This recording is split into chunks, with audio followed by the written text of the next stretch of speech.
হোক, আলটিমেটলি একটাই কথা বলার, যে বিচার ব্যবস্থার কাছে আমরা এইটুকু আশা রাখবো যে টেন্টেড কারা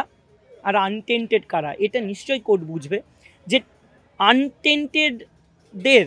অন মেরিটে চাকরি হয়েছে। এই যে এক্সপায়ারি বা আফটার ভ্যালিডিটির কথা বলছেন, আমি চাইবো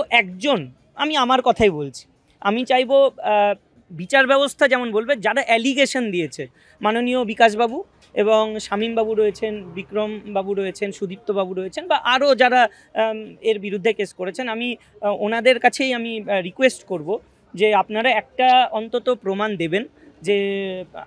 আমার হতে পারে, আপনি আমার হয়ে দিতে পারেন বা অন্যদের হয়ে, যে অবশ্যই ডিলে হয়েছে প্রসেসে, সেটা কমিশনের ডিলে, কমিশনের দোষ, কিন্তু এই ক্যান্ডিডেটটার নিজের কোনো ফল্ট বা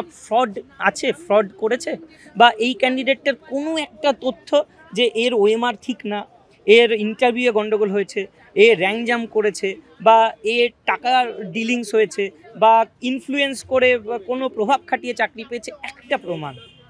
দিতে পারবে? নাকি ওনারা শুধু এটুকুই বলবেন যে শুধু ডিলে করেছে, কমিশন ডিলে করেছে তাই এটেন্টেড? এটা আশা করব যে ভারতীয় বিচার ব্যবস্থা বা ভারতীয় আইন নিশ্চয়ই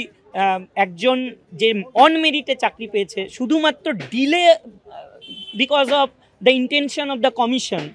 এর জন্য যেন কাউকে টেন্টেড না বলে, কারণ ওটা হাস্যকরই হবে। আমি সত্যিই বলছি,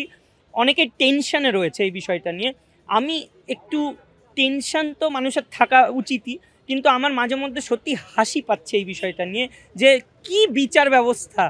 কি অ্যালিগেশন আর কি কমিশন